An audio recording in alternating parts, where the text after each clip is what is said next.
Bueno, y después de haber visto la introducción a las normas de citación, se preguntarán algunos, ¿y cómo es la norma APA, no? Bien, por meteros un poco de historia, la norma APA surge en el contexto de la Asociación Americana de Psicología, que es la asociación de psicología más importante a nivel mundial, ¿no? Esta asociación, en sus orígenes, empezó a editar de manera propia, es decir, se convirtieron en editores de obras de psicología y destacaron especialmente por las revistas. Y se dieron cuenta pues, que necesitaban una serie de normas comunes para la edición, es decir, profesionalizaron tanto el servicio que quisieron crear una norma que se adaptase, no una norma general para múltiples áreas, sino una norma que se adaptase concretamente a su área. Ya os digo que es quizá es la norma junto a la Vancouver y las normas de medicina y tal, quizás es la que más se desarrolla, actualmente va por la 6ª edición, y se ha desarrollado tanto, en ciencias sociales, sin lugar a dudas, es la norma que cuenta con mayor actualización y más utilizada. Se ha utilizado tanto que en educación, en comunicación, en sociología o en antropología se usa prioritariamente esta norma. Y existiendo normas de educación, existiendo normas de citación de educación y normas como las normas de la ASA de citación para el área de sociología, pues parece que esta norma prevalece sobre el resto, ¿no? Hace, pues no recuerdo cuánto, no hará más de 10 años, se publicó la 6ª edición. La norma APA realmente no solamente nos dice cómo se cita, sino que ahí es un libro que yo lo recomiendo muchísimo, tal es su importancia que en internet os lo vais a encontrar totalmente digitalizado, pirata, en muchísimos sitios, pero la verdad es que es un libro que merece la pena para aquellos que hacen edición académica, ¿no? No solamente te dice cómo se cita, de hecho, si veis, solamente se explica cómo se cita y se hace referencia en los capítulos 6 y 7, sino que es un manual de escritura académica magnífico. Te dice cómo son los estilos de redacción en las ciencias sociales, te dice cómo se estructura un manuscrito, cómo se debe escribir con claridad y precisión, los diferentes apartados de un manuscrito, cómo se escribe un buen título, una buena introducción, una buena metodología, aspectos prácticos de estilo, cómo se visualizan los resultados, es decir, cómo se hace una buena tabla o una buena figura. Incluso en el último capítulo te explican cómo es el proceso de publicación, es decir, cómo suele ser la relación o el envío de manuscritos a una revista, qué nos debemos esperar de la revista, de los procesos de evaluación, de las correcciones y demás cuestiones.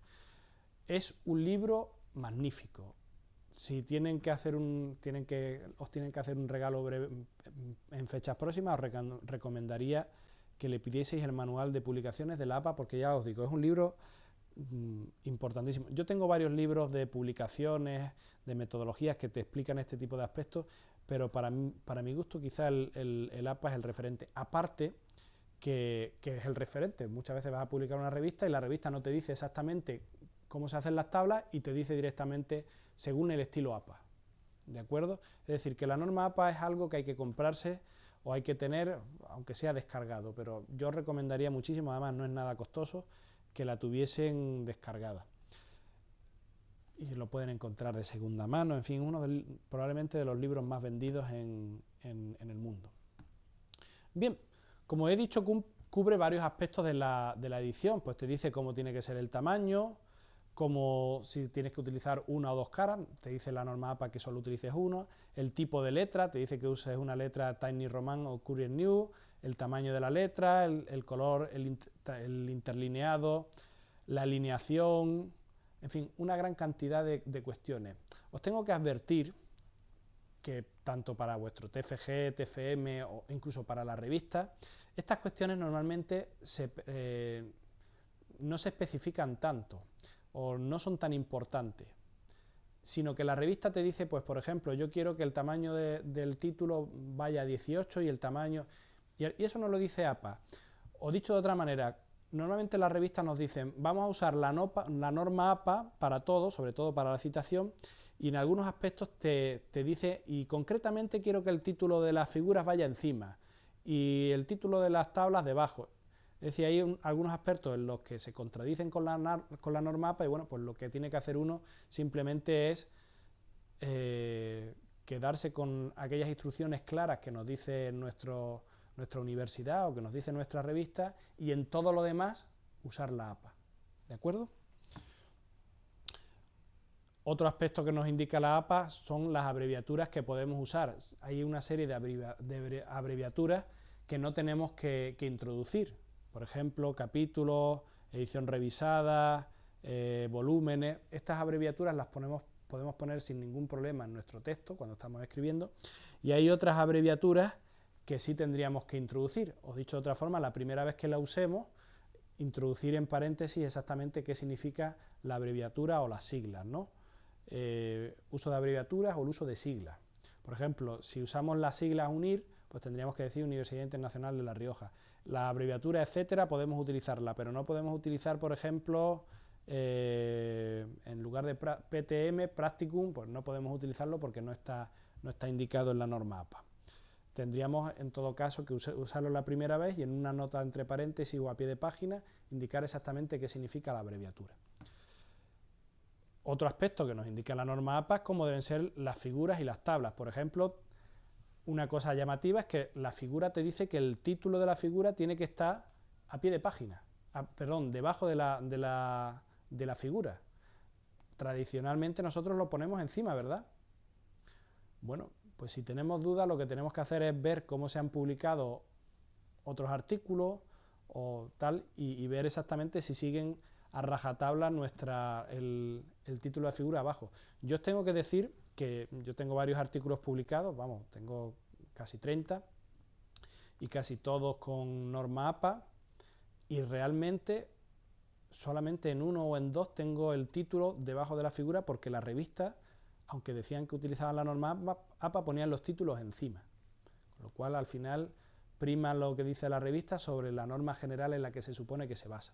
Otro aspecto lógico y fundamental de los títulos de la figura es que se enumeran de manera consecutiva según van apareciendo. Y otro aspecto interesante y llamativo es que figura 1, figura 2, figura 3, esa parte va en cursiva. Bueno, no voy a profundizar, hay un capítulo entero en el manual del APA sobre cómo se hace una figura, cómo se hace una tabla, cómo se pone y tal. Algo similar sucede con las tablas. Curiosamente, las tablas, el título va encima. Las figuras, el título iba debajo de la tabla, del objeto, y en las tablas el título va encima de la propia tabla, ¿no? Y debajo de la tabla se puede poner una nota, ¿eh? Igual sucede con la figura, los títulos tienen un número consecutivo, la tabla 1, la tabla 2, la tabla 3, la tabla 4. Una cosa que nos dice la APA, que es muy interesante y me imagino que ya os habrá llamado la atención, es que deben evitarse en la medida de lo posible que las tablas estén sobrecargadas de líneas, colores y demás. Es decir, una tabla simple como la que ven en la figura, ¿eh? Donde existen muy pocas líneas horizontales solamente para separar los diferentes campos y para terminar la tabla, y no existen líneas verticales, pues básicamente porque no es necesario, porque la propia información del texto te lo ordena. Como dice la norma, pues debajo de la tabla, si hiciese falta, podríamos incluir una nota especificando algún elemento de la tabla y tiene que estar la palabra nota en cursiva, en itálica, que es cursiva, y el texto tiene que tener la misma anchura de la tabla, es decir, que si yo hago una tabla pequeñita y pongo una nota, la nota tiene que tener la misma anchura que la tabla pequeñita que yo he hecho, y si se pasa por la derecha la tengo que tabular para que tenga la misma anchura. Bien, ¿cómo se cita en el texto? Bueno, pues hay diferentes tipografías de citas. Según el tamaño de las citas, tendremos que citar de una manera u otra. Según el estilo, podemos hacer cita directa o cita indirecta. Según donde he encontrado la información, será una cita primaria, normalmente siempre vamos a hacer citas primarias, o citas secundarias. Y bueno, y según lo que citemos, pues podemos citar ideas, podemos citar frases, o incluso podemos citar un libro completo. ¿De acuerdo? Vamos a verlo en profundidad.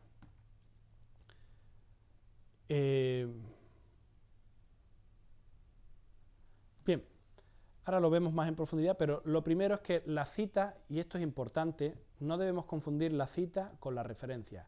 ¿Qué es la cita?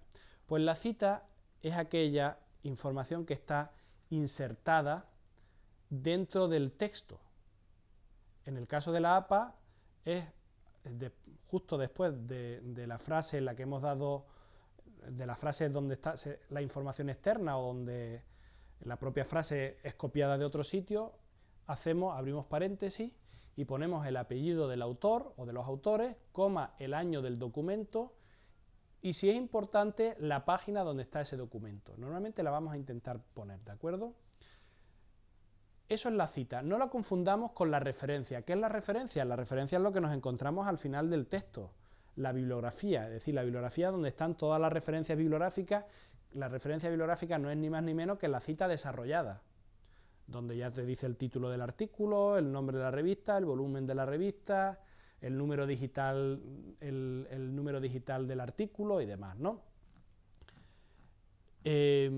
Como decía, en la medida de lo posible vamos a poner la página, pero imagínense que en lugar de citar una frase que está concretamente en una página, vamos a citar una idea que hay en un artículo. Bueno, pues como la idea está en todo el artículo, no ponemos la cita, no hace falta que le pongamos la página. ¿De acuerdo? Lo ideal es que si la idea concreta está en una parte o la frase siempre vamos a poner la página. O la idea está en una parte concreta, pongamos la página. Si no, solamente el apellido, coma, el año. La cita, ¿qué hace? En primer lugar, la cita no necesita repetir información que aparece en el texto. Fíjense qué cosa más interesante. Podemos hacer sobre una misma idea como 4 estilos de cita. Por ejemplo, decimos una frase: la belleza y la fealdad son contraposiciones de la estética como lo son la bondad y la maldad en la ética. Esta no es una frase de Umberto Eco, pero sí es una idea que dice Umberto Eco. Pues entonces yo abro paréntesis, digo Eco, 2007, página 15. Perfecto. Bien. Fíjense que en la siguiente frase voy a decir algo parecido, pero introduzco a Umberto Eco en la frase. Nos dice Umberto Eco que la belleza y la fealdad son contraposiciones de la estética como la bondad y la maldad lo son de la ética. Como yo ya he dicho que el autor es Umberto Eco, no tengo que repetir la información Eco, no hace falta volver a ponerlo. Podría volver a ponerlo, pero queda redundante. Entonces, siempre en la universidad vamos a intentar que el texto sea lo más fluido posible, con lo cual solamente nos quedamos con el año y la página. Si hacemos una cita que dice, nos decía en el año 2007 Umberto Eco que la belleza y tal, bueno, pues ya en la cita el dato del autor y el dato del año viene en la frase, con lo cual no haría falta ponerlo. Incluso si ponemos todos los datos no haría falta citar. Yo os recomiendo de todas formas siempre, o en la medida de lo posible, utilizar la primera y la segunda. Es decir, poner apellido, coma, año, o si hemos puesto al autor, solamente el año. Pero ya poner solamente la página hace que mucha gente no identifique que eso es una cita, ¿eh?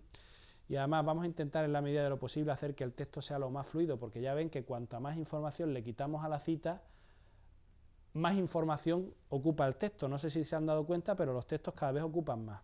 Es decir, que si la cita está completa no hace falta meter tanto dato como el autor, como el año, incluso como la página dentro del mismo texto.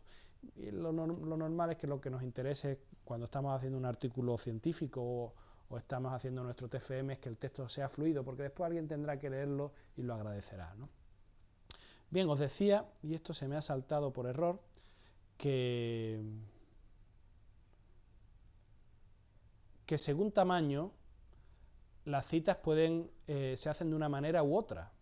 Por ejemplo, y esto es importantísimo, si yo estoy haciendo una cita textual, yo tengo que coger esa cita textual, esa frase que no es mía, la tengo que poner entrecomillada. Si yo cito una idea como la de Umberto Eco, no tengo que poner las comillas porque Umberto Eco decía otra frase y yo he cogido lo sustancial, la idea, y la he escrito con mi propia frase. Es decir, cuando yo una idea ajena la cito con mi propia frase, no tengo que poner comillas. Pero cuando lo que yo he hecho es directamente copiar una frase, tengo que ponerla entre comillas. ¿Cómo se pone? Pues miren, se pone la comilla, se abre la comilla y se cierra la comilla. Y una vez que se cierre la comilla, meto exactamente la referencia bibliográfica de la persona que ha hecho, la persona que dijo esa frase y que la escribió. ¿De acuerdo? Ven que aquí hay una. La pretensión de una tesis doctoral es abordar un asunto de la manera más rigurosa posible, puesto que se supone la pericia en el control teórico y metodológico del tema que ocupa el interés del investigador. Cierro comillas y ya digo quién lo ha dicho. O las tesis doctorales son buenos espejos en que se reflejan las líneas y tendencias científicas de la universidad. Pues lo mismo. Bien, pero eso tiene un límite. No puedo utilizar las comillas más de 3 líneas. Es decir, lo puedo usar para 1, para 2 o incluso para 3 líneas. ¿Qué pasa? Y lo hago dentro del mismo párrafo. ¿Qué pasa si copio un cacho mucho más grande que ocupa un espacio mayor de 3 líneas? Pues que lo debo sacar fuera. ¿Ven ese cuadrito que parece que alguien ha recortado de un periódico y que lo ha pegado? Esa sensación además que la tipografía es diferente. Bueno, pues eso es lo que se hace cuando tenemos más de 3 líneas diferentes. Es decir, cuando tenemos más de 3 líneas con un máximo de 500 palabras, porque si tenemos más de 500 palabras directamente es que eso parece que estamos haciendo un copia y pega. Cuando tenemos más de 500 palabras lo ponemos en apéndice. Pero cuando tenemos más de 3 líneas y hasta 500 palabras, pues lo que hacemos es que creamos un párrafo nuevo, le damos un sangrado especial, incluso le cambiamos la tipografía o le damos un tamaño de tipografía menor para que el lector de manera física lo vea y diga esto es ajeno. Y no hace falta poner comillas, lo que ponemos es al final del texto la cita concreta de la persona que hizo ese texto. Bien, también hay una cosa que podríamos hacer, imagínense que tenemos un texto muy largo, pero solamente hay unas partes del texto que nos interesa. Es decir, cuando vamos a hacer una cita incompleta, por ejemplo, un poema de Pablo Neruda, para que tú me oigas, como las huellas de la gaviota en la playa. Me he saltado una parte, para que tú me oigas, mis palabras se adelgazan, como las huellas de la gaviota en la playa. Bueno, pues mis palabras se adelgazan lo he obviado. ¿Y qué he metido? He metido corchete y 3 puntos. De tal manera que si tú, cuando estás leyendo algo entrecomillado, ves un corchete y 3 puntos, significa que ahí hay una omisión de información que se ha hecho porque normalmente esa información no venía al caso, y tú sabes que ahí falta algo. Bien. Otro aspecto fundamental. ¿Qué se cita? Pues como he dicho, se citan ideas, con lo cual las ideas no hace falta ponerla entre comillas. Se citan frases, elementos de una obra, es decir, frases, conjuntos de palabras, y cuando yo estoy utilizando no solamente la idea, sino que estoy cogiendo la frase entera, tengo que entrecomillarla, pero también a veces se citan obras enteras. Oye, pues existen multitud de trabajos que nos hablan del origen de la universidad. Tenemos el de Harris de 2008, el de Repiso de 2014 y el de Delgado y Torres del año 2008. Estamos citando un libro entero o un artículo entero. No hace falta ni entrecomillarlo, ni tampoco decir la página, porque el artículo a lo mejor, o el libro son 300 páginas, ¿de acuerdo?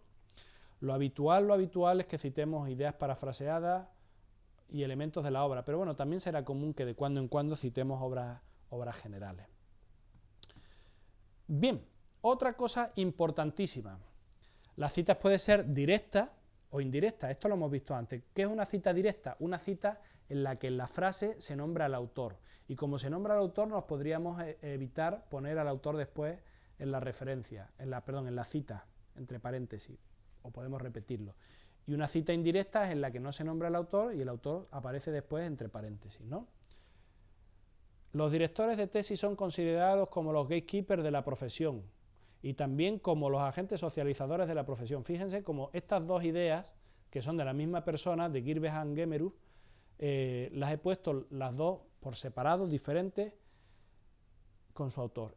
Y después he dicho, Gerald M. Phillips explica muy bien la labor social del director en el siguiente texto. Bueno, pues si yo pongo aquí Gerald M. Phillips, realmente aquí ya no haría falta poner Phillips de nuevo. Lo puedo hacer, pero se puede quitar y no pasa nada. De hecho, sí pasa, que se queda el texto mucho más fluido. Pues esta segunda sería una cita directa y la primera sería una cita indirecta.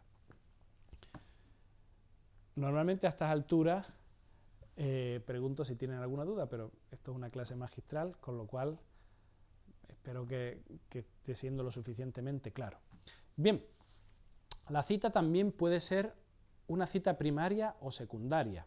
¿Qué es una cita primaria? Pues es una cita lo habitual son las citas primarias, es decir, que yo leo un texto, me gusta la idea o me gusta una frase, la copio y la pego.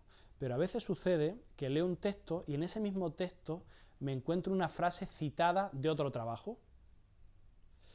¿Qué sería lo ideal? Pues lo ideal sería que si yo me encuentro una frase que me gusta de otro trabajo, lo busque por internet o en la biblioteca y encuentre el trabajo original.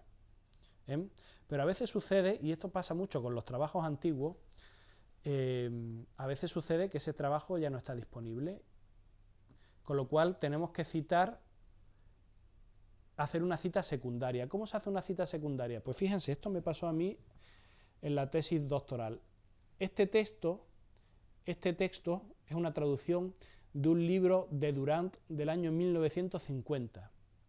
Pero yo no encontré el libro de Durant del año 1950, sino que este texto me lo encontré copiado en un libro de un tal Noble del año 1994. Entonces he hecho una cita secundaria, que se hace, primero dices la cita original, Durant 1950, y abres la nueva cita y dice dónde la encontraste. Hombre, esto te da una cierta transparencia, ¿no? Porque estás diciendo, oye, mira, yo no he tenido acceso al original, lo he buscado, pero no lo he encontrado y lo he encontrado en este, porque a veces puede ser una malinterpretación de Noble o de lo que sea, ¿no? Lo ideal, como os he dicho, es que todo lo que citemos, o el 98% de lo que citemos, sea una cita primaria, porque nos hemos tomado la molestia de buscar los originales. Si fuese al revés, si nos diésemos cuenta que todos son citas secundarias, lo que significa que la persona solamente ha leído un libro y las citas que tiene ese libro hacia otros textos las ha arrancado, las ha copiado para él, ¿no? Y bueno, otro aspecto llamativo de la cita en APA es que cuando, por ejemplo, estamos citando, os decía antes que en el documento, cuando nos encontramos las referencias bibliográficas, al final nos encontramos todo ordenado alfabéticamente y por año. Es decir, lo primero es alfabéticamente, pero si por ejemplo un autor se repitiese, pues sus obras estarían por año de origen. Por ejemplo, Orduña, si hay 5 trabajos de Orduña, pues Orduña 2000, 2004, 2007, 2008 y 2010, en orden alfabético y en orden cronológico. Bien, ¿qué pasa si hay más de un trabajo de un mismo autor o de un mismo grupo de autores? Por ejemplo, estos 3 autores, que son muy productivos, tienen en 2 revistas en el mismo año 2 artículos. Y yo los cito, y además casualmente firman en el mismo orden y en el mismo año. Bueno, pues lo que dice la norma APA es que yo a la cita, cuando le voy a dar el año, para diferenciar un artículo del otro, al final del año le pongo al primero que cite una A, al segundo que cite una B. Y después en la bibliografía, igualmente yo le ponga al primero la A y la B, para que cuando alguien busque Orduña, Malea, Martín y Delgado López Cózar en la bibliografía, sepa que esta cita se refería concretamente a este documento. Otro aspecto llamativo en la cita. Bien, la APA tiene un problema cuando hay muchos autores. Cuando hay 1 o 2 autores, en la cita aparecen siempre, Delgado y Repiso. Cuando hay de 3 a 5 autores importantes, en la cita, la primera vez que se cita el documento en el texto, se ponen 3, 4, 5 autores. Ahora bien, si ese mismo documento se vuelve a citar, ya no hace falta volver a poner los 3, 4, 5, sino que se cita de nuevo el primero y se pone et al. Además, el et al se pone en cursiva. Y cuando hay más de 6 autores, 6 o más autores, desde el primer momento le ponemos el et al. Et al significa et ali en latín, que significa y otros. Como es latín, lo ponemos en cursiva, ¿de acuerdo? Es decir, que en el texto siempre que aparezcan 1 o 2 autores, ponemos los 2 apellidos, o el apellido solo. Cuando nos aparecen de 3 a 5 autores, el apellido lo ponemos la primera vez. La segunda vez que volvemos a citar ese documento, solamente ponemos el primer autor, coma, et al, concretamente, en cursiva. No ponemos et al, que sería la abreviación de alí. Igual que el etcétera se abrevia en etc, pues lo mismo. Y al ser un extranjerismo va en cursiva. Y cuando hay 6, 20 autores, nos podemos encontrar un trabajo con 20 autores. Imagínense en un párrafo meter 20 apellidos. Y si son españoles, a lo mejor tenemos que meter los 2 apellidos por autor. Pues, ¿qué hacemos? Nada, metemos solamente el primero, desde el primer momento. Et al. Bien, os decía que las citas son aquello que aparece en el texto y la bibliografía o la referencia bibliográfica lo que aparece, o sea, las citas aparecen en medio del texto y la referencia bibliográfica nos aparece al final, según la norma APA, ordenado alfabéticamente y cronológicamente. Importantísimo, todas las citas que aparecen en el texto tienen que tener su consecuente referencia bibliográfica y todas las referencias bibliográficas de la bibliografía tienen que aparecer en el texto. Es un error, es un fallo meter citas en el texto que no aparezcan en la bibliografía, o al revés, que tú dices, bueno, es que yo me he leído el manual. Me parece muy bien que tú te hayas leído el manual para escribir este artículo. ¿Tú lo has citado en el texto? No, pues no tiene que aparecer en la bibliografía. Esto es un error de principiantes. Esto es un error grave. Este error me pasó a mí en mi primer artículo haciendo la tesis. Yo hice la tesis, empecé a hacer mi primer artículo y metí 2 referencias más en la bibliografía porque eran documentos que había consultado, aunque después no había citado en el texto, y lo mandamos, después de varios revisores, mi director de tesis no se dio cuenta del artículo y lo mandamos a una revista. Y el revisor de la revista nos dijo, oye, habéis metido más bibliografía que no citáis en el texto, ¿esto qué es? Claro, eso es un fallo bastante grave y bastante, porque es como si inflases un apartado que es muy valioso, y mi director de tesis me echó una bronca terrible, pero la realidad es que nadie me había enseñado que eso se hacía así. Eso es una cosa que deberíamos aprender en primero de carrera y no nos la enseña nadie. Bueno, es que citar, esto que os estamos viendo en este masterclass es algo que nos tendrían que enseñar desde el principio. ¿Por qué? Pues porque hacemos muchos trabajos que a lo mejor podrían tener muchos más puntos si los aspectos formales fuesen correctos. Y muchas veces los profesores, yo mismo, pues yo no le pongo sobresaliente a nadie que no cite correctamente o que no cite, o que no cumpla otros aspectos formales, aspectos que se corrigen sabiéndolo. Y a veces nadie nos enseña en el instituto, y en universidad, pues solamente en la universidad nos empiezan a enseñar cuando estamos ya en el TFG o en el TFM, es decir, tarde. En mi caso, lo aprendí cuando estaba haciendo la tesis doctoral. Importantísimo, cada cita tiene que aparecer en la bibliografía y cada referencia bibliográfica tiene que ser citada. Si no, no tienen que estar en el texto. Bien. Y ya por último, vamos a ver las tipologías más habituales de referencias bibliográficas. Todas las citas en el texto son iguales. Da igual que sea de un artículo, que sea de un libro, que sea de una tesis doctoral, de una película. La cita, el apellido y el año, siempre es igual. Lo que varía es cómo se escribe, cómo se formula la referencia bibliográfica, que según la tipología documental varía. Cada tipología documental tiene un estilo propio, la página web, la tesis doctoral, las leyes, la noticia en prensa, si es un mapa, si es un microfilm. Bien, la realidad es que citas, estilos hay muchos y tipologías documentales hay muchos, y no podemos sabernoslo todo. Yo manejo la de la APA y alguna vez he manejado alguna norma paralela, pero ya se me olvida. Pero los de la APA, desde luego, me sé las tipologías más habituales, que son el libro y el artículo de revista, que es lo habitual. Casi el 100% de lo que yo cito son libros, capítulos de libros o artículos de revista. Os voy a explicar brevemente cómo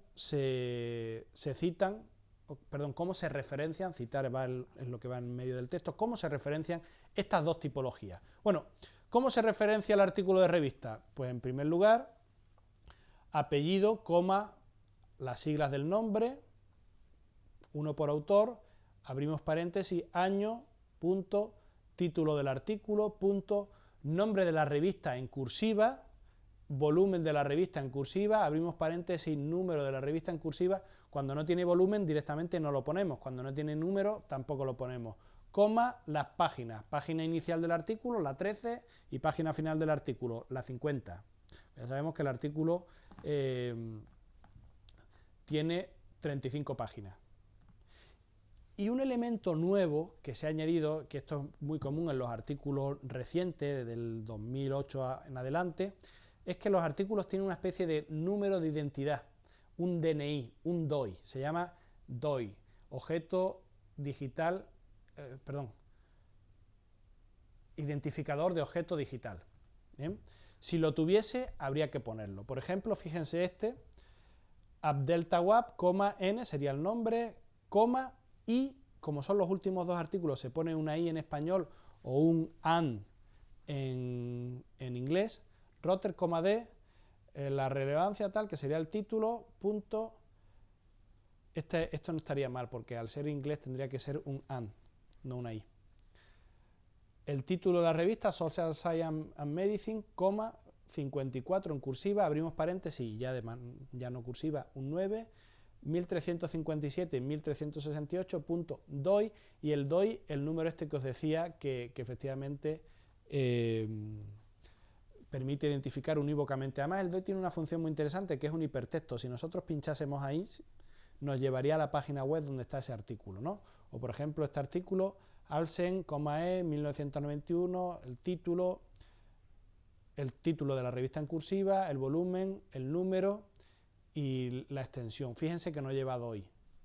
Si lleva DOI habría que ponerlo obligatoriamente, si no lleva, pues lógicamente no hace falta ponerlo. ¿Cómo se escribe un libro? Aún más simple, los apellidos del autor, el año, pero fíjense que aquí el título del libro va en cursiva. ¿Por qué? Pues porque el libro sería la obra física completa, y la obra física completa va en cursiva. La revista es la obra física completa. El artículo es una parte de la revista, por tanto, lo que va en cursiva es la obra física completa. El nombre de la revista en cursiva o el nombre del libro en cursiva. Punto, ciudad de edición, 2 puntos, editorial. Por ejemplo, Bassat, Luis sería Luis Bassat, abrimos paréntesis, 2012, el libro rojo de las marcas, Barcelona, 2 puntos, Penguin Random House. O Ballarín, P. Gallego, aquí hay 3 autores, y en el último, efectivamente, introducimos el AND. Fíjense, este nos ha salido al revés, aquí no habría que poner el AND porque es un libro español, podríamos poner el I. En España se puede utilizar el AND y el I. Y Martínez, I. Abrimos paréntesis, 1995, ponemos el título del libro en cursiva, y aquí hay un error. No sería Madrid, sin cursiva, 2 puntos, Instituto de la Mujer. No se repetiría Madrid. Fíjense que aquí hay un error, no lo había visto. Disculpen. Bueno, existen casuísticas si el libro está electrónico, si no hay autores, con editores, si el autor es el editor, en fin, casuísticas que habría que resolver. Si no hay autores, no se pone SN, sine nomine. Bien, pero como os decía, hay muchísimas tipologías documentales. ¿Cómo se hace un capítulo de libro? ¿Cómo se hace una contribución a un congreso? ¿Cómo se hace una página web? Bueno, pues para eso tenemos el manual de la APA. Cuando tengamos que hacer esto, que normalmente no es común, nos vamos al manual de la APA y lo identificamos. Pero otra solución fácil sería utilizar un gestor de referencias. Por ejemplo, vamos a hacer otra clase sobre cómo se utiliza Mendeley. Cómo utilizar el gestor de referencias bibliográficas Mendeley, que nos facilita en gran medida la escritura científica, porque además se mete dentro del procesador de texto, del Word, de lo que sea, y nos facilita muchísimo, muchísimo la redacción científica de textos. Y con esto, pues me despido. Esto es todo, muchas gracias, y les animo a ver el siguiente vídeo, y si van a ver el siguiente vídeo de Mendeley, harían muy bien en entrar en la página web de Mendeley, a registrarse, descargárselo. Es un programa gratuito, siempre y cuando no hagas un abuso de él. Por ejemplo, un alumno nunca hará un abuso porque está pensado para investigadores de gran vamos, un abuso se supone que es una persona que en lugar que tiene a lo mejor 1000 artículos subidos a Mendeley y entonces ya está haciendo un uso de espacio importante, pero lo normal es que al principio no tengamos que pagar Mendeley. Yo, por ejemplo, no lo pago porque me regalaron una versión hace años, una contraseña de administrador, bueno, administrador no, de especial de pago hace años, y aún así yo hago mucho uso de Mendeley. El uso que hago de Mendeley no justifica que tenga una contraseña porque no uso tanta memoria. Bueno, pues lo dicho. La siguiente clase será sobre Mendeley. Muchísimas gracias por la atención y espero que os haya servido.